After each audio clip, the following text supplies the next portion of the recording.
جنت سے زمین پر تشریف لانے کا واقعہ۔ حضرت سیدنا آدم علیہ السلام اور حضرت سیدتنا حوا رحمۃ اللہ علیہا جنت میں رہا کرتے تھے۔ دنیا میں کیسے تشریف لائے؟ اس کا ظاہری سبب یہ ہوا کہ شیطان جو حضرت آدم علیہ السلام کو سجدہ نہ کر کے ملعون و مردود ہو چکا تھا، اب اس کا دل ان کے خلاف حسد سے بھرا ہوا تھا۔ وہ ہر وقت انہیں نقصان پہنچانے کی طاق میں رہتا۔ بالآخر ایک دفعہ موقع پا کر اس نے انہیں وسوسہ ڈالا اور مکر و فریب سے کام لیتے ہوئے اس درخت کا پھل کھانے پر ابھارا جس سے اللہ پاک نے منع فرمایا تھا۔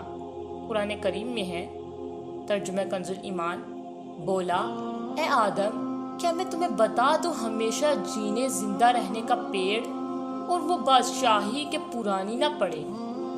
یعنی کیا میں آپ کو ایک ایسے درخت کے بارے میں بتا دوں جسے کھا کر کھانے والے کو دائمی زندگی حاصل ہو جاتی ہے، اور ایسی بادشاہت کے متعلق بتا دوں جو کبھی فنا نہ ہوگی اور اس میں زوال نہ آئے گا؟ حضرت آدم علیہ السلام اور حضرت حوا رحمۃ اللہ علیہا کو اپنے اس مکر و فریب کا یقین دلانے اور خود کو ان کا خیرخواہ ثابت کرنے کے لیے یہ ملعون اس حد تک گیا کہ اللہ رب العزت کی جھوٹی قسم تک کھا ڈالی۔ چنانچہ قرآن عظیم میں ہے، ترجمہ کنز ایمان، اور ان سے قسم کھائی کہ میں تم دونوں کا خیر خواہ ہوں۔ شیطان سے پہلے کسی نے اللہ پاک کے نام کی جھوٹی قسم نہ کھائی تھی۔ نیز حضرت سیدنا آدم اور حضرت سیدتنا حوا علیہ السلام کے دل خدا ذوالجلال کی عظمت و بڑائی سے معمور بھرے ہوئے تھے، جس کی وجہ سے ان کے تصور میں بھی نہ تھا کہ کوئی اللہ پاک کی قسم کھا کر بھی جھوٹ بول سکتا ہے۔ چنانچہ مفسرین کرام رحمہم اللہ فرماتے ہیں، جب شیطان مردود نے اللہ رب العزت کی قسم کھائی تو انہوں نے اس کی بات کا اعتبار کر لیا۔ انہوں نے یہ سمجھا کہ کوئی بھی اللہ پاک کی جھوٹی قسم نہیں کھا سکتا، اور ممانعت کے بارے میں یہ خیال کیا کہ وہ تحریمی نہ تھی بلکہ تنزیہی تھی، یعنی حرام قرار دینے کے لیے نہ تھی بلکہ ایک ناپسندیدگی کا اظہار تھا، یا وہ ممانعت ایک خاص درخت کی تھی، اسی جنس کے دوسرے درخت اس ممانعت میں داخل نہیں۔ اس طرح ان سے ممانعت کی وجہ اور نوعیت سمجھنے میں خطا ہو گئی۔ یہ ان کی اجتہادی خطا تھی، اور خطا اجتہادی گناہ نہیں ہوا کرتی۔ واضح رہے کہ جنت قرب الہی کا مقام ہے، اور حضرت آدم علیہ السلام کو بھی اس مقام قرب میں رہنے کا اشتیاق تھا، اور فرشتہ بننے یا دائمی بننے سے یہ مقام حاصل ہو سکتا تھا۔ لہٰذا اپنے شیطان کی قسم کا اعتبار کر لیا اور ممانعت کو محض تنزیہی سمجھتے ہوئے یا خاص درخت کی ممانعت سمجھتے ہوئے اس جنس کے دوسرے درخت سے کھا لیا۔ اس پر اللہ پاک نے ان سے فرمایا، ترجمہ کنز ایمان، کیا میں نے تمہیں اس پیڑ سے منع نہ کیا اور نہ فرمایا تھا کہ شیطان تمہارا کھلا دشمن ہے؟ یہ سن کر انہوں نے نہ کوئی بہانہ بنایا، نہ کسی قسم کی حجت بازی کی، بلکہ نہایت عاجزی و انکساری کے ساتھ عرض گزار ہوئے، ترجمہ کنز ایمان، اے رب ہمارے، ہم نے اپنا آپ برا کیا، تو اگر تو ہمیں نہ بخشے اور ہم پر رحم نہ کرے تو ہم ضرور نقصان والوں میں ہوں گے۔ یعنی میرے مولا، واقعی تو نے ہم کو سب کچھ بتا دیا تھا، ہم سے غلطی ہو گئی، اپنا حق ہم نے خود مار لیا۔ اب اگر تو ہماری پردہ پوشی نہ کرے اور ہم پر رحمت کر کے معافی نہ دے تو ہم بالکل خسارہ و نقصان والوں میں سے ہو جائیں گے، رحم کر۔ پاک نے ان کی دعا رد نہیں فرمائی بلکہ جنت سے زمین پر اتر جانے کا حکم فرمایا، کیونکہ حضرت آدم علیہ السلام کی تخلیق کا اصل مقصد تو انہیں زمین میں خلیفہ بنانا تھا، جیسا کہ اللہ پاک نے آپ کی تخلیق سے پہلے ہی فرشتوں کے سامنے بیان فرما دیا تھا۔ اور دوسری بات یہ ہے کہ اولاد آدم نے آپس میں عداوت اور دشمنی بھی کرنا تھی، اور جنت جیسی مقدس جگہ ان چیزوں کے لائق نہیں۔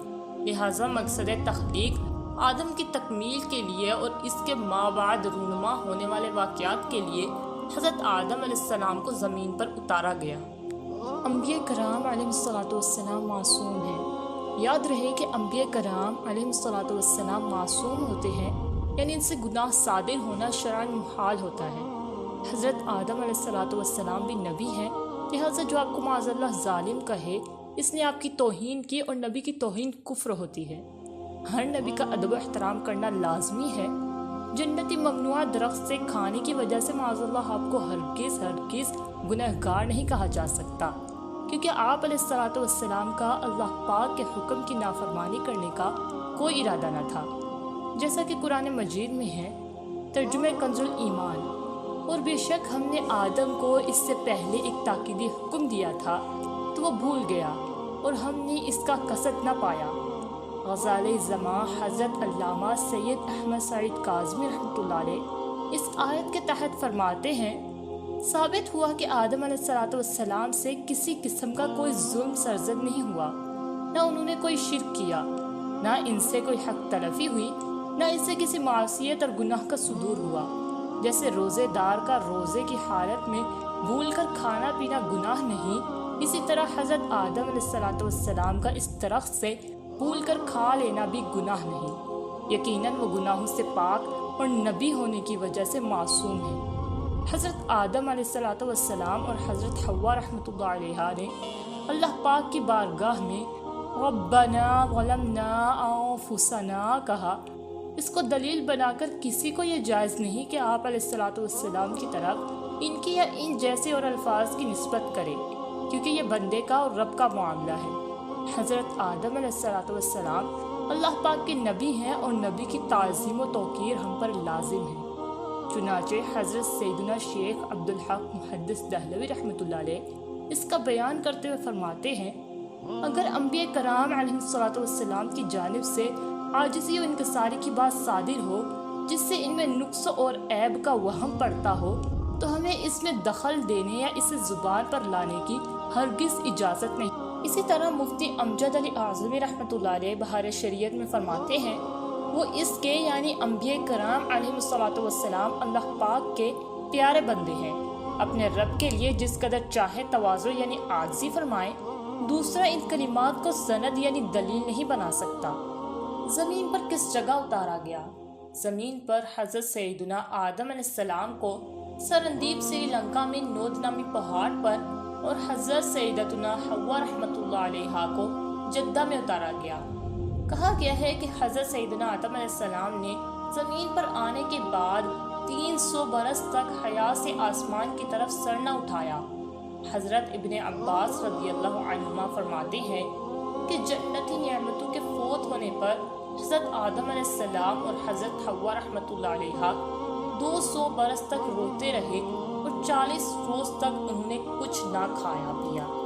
زمین پر حضرت آدم اور حضرت حوا کی ملاقات۔ زمین پر تشریف لانے کے بعد 9 ذوالحجۃ الحرام کو عرفات کے مقام پر حضرت آدم علیہ السلام اور حضرت حوا رحمۃ اللہ علیہ کی ملاقات ہوئی۔ اس کا بیان کرتے ہوئے صدر الافاضل مفتی سید محمد نعیم الدین مراد آبادی رحمۃ اللہ علیہ فرماتے ہیں، ضحاک کا قول ہے کہ حضرت آدم و حوا علیہ السلام جدائی کے بعد 9 ذوالحجۃ الحرام کو عرفات کے مقام پر جمع ہوئے اور دونوں میں تعارف ہوا، اس لیے اس دن کا نام عرفہ اور مقام کا نام عرفات ہوا۔ یہ مقام مسجد الحرام شریف سے تقریباً 20 کلومیٹر کے فاصلے پر واقع ہے اور یہی وہ مقدس جگہ ہے جہاں ہر سال 9 ذوالحجۃ الحرام کو دنیا کے کونے کونے سے آئے ہوئے تمام حاجی جمع ہوتے ہیں۔ نام کنیت اولاد۔ آپ رحمۃ اللہ علیہ کا نام مبارک حوا ہے۔ اس نام کی وجہ یہ ہے کہ یہ لفظ حی سے بنا ہے اور حی کے معنی ہے زندہ۔ چونکہ حضرت حوا رحمۃ اللہ علیہ کو زندہ انسان حضرت آدم علیہ السلام کی پسلی کی ہڈی سے پیدا کیا گیا، اس لیے آپ کا نام حوا ہوا۔ اس کے علاوہ ایک اور وجہ بیان کی گئی ہے، چنانچہ حضرت سیدنا عبداللہ بن عباس رضی اللہ عنہما سے روایت ہے، فرماتے ہیں کہ آپ رحمۃ اللہ علیہ کا نام حوا اس لیے رکھا گیا کیونکہ آپ ہر حی زندہ آدمی کی والدہ ماجدہ ہیں۔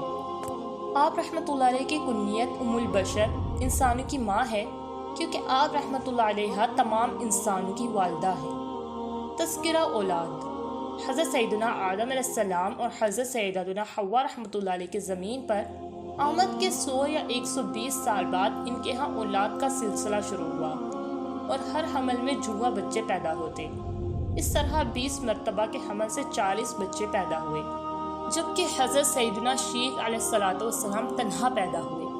ان کے چہرے مبارک پر نبی آخر الزمان صلی اللہ علیہ وآلہ وسلم کا نور چمکتا تھا۔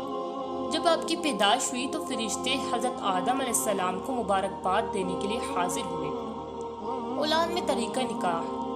چونکہ حضرت سیدنا آدم صفی اللہ علیہ السلام اور حضرت سیدتنا حوا رحمۃ اللہ علیہ سب سے پہلے انسان تھے۔ ان سے پہلے کوئی انسان نہ تھا کہ جس سے ان کی اولاد کا نکاح ہو سکتا، جبکہ نسل انسانی کی بقا کے لیے ضروری بھی تھا۔ چنانچہ ان کی شریعت میں یہ جائز تھا کہ ایک حمل سے پیدا ہونے والی اولاد کا نکاح دوسرے حمل سے پیدا ہونے والی اولاد کے ساتھ کر دیا جائے، گویا اس حکم میں یہ غیر محرم تھے، جیسا کہ حضرت علامہ نور الدین علی بن سلطان محمد قاری رحمۃ اللہ علیہ فرماتے ہیں، حضرت حوا رحمۃ اللہ علیہ کی اولاد جو علیحدہ علیحدہ حمل سے ہوئی دور کے رشتہ داروں کی طرح تھی، جن کا آپس میں نکاح جائز تھا، مثلا چاچا زاد، تایا زاد، مامو زاد وغیرہ۔ نسل در نسل اولاد کی تعداد۔